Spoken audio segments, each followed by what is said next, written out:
Welcome back to drillingcontractor.org.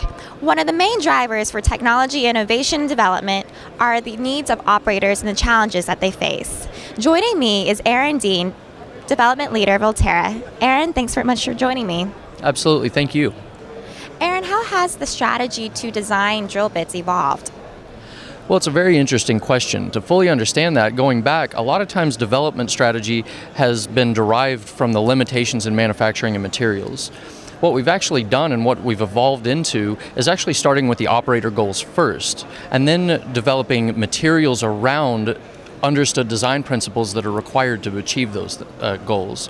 And then in some cases, as in our recent technology Fastback, we've actually moved all the way to develop brand new manufacturing processes in order to achieve those design characteristics that will achieve the operator goals.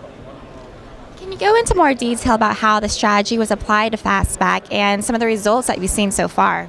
Absolutely. With Fastback, it was really driven by one operator, by Shell in particular, who was really driving for a very specific goal of High-ROP. Okay?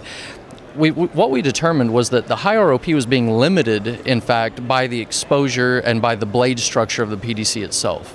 And in order to change that design, we had to do a wholesale reevaluation of the entire way that we built bits.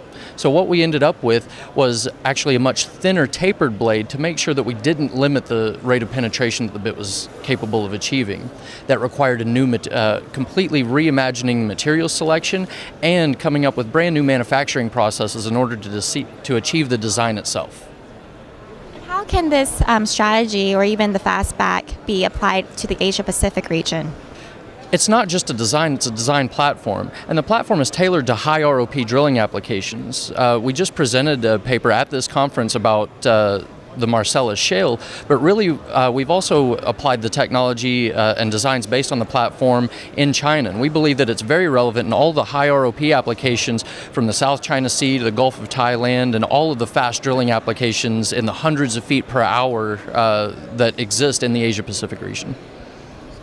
Well, Aaron, thank you so much for your time today. Absolutely, thank you. And thank you for joining us on drillingcontractor.org. I'm Joanne Liu reporting from the 2014 IADC SPE Asia Pacific Drilling Technology Conference in Bangkok.